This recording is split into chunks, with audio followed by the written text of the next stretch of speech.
Hi, welcome to my blog. Today is September 9, 2009. My topic today is about tenants' protection when the seller decides to put the property on the market for sale.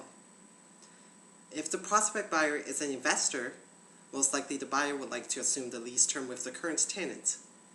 But if the purchase is for the personal use and the closing is prior to the end of the lease term, the answer is the tenants are well protected by the Residential Tenancy Act.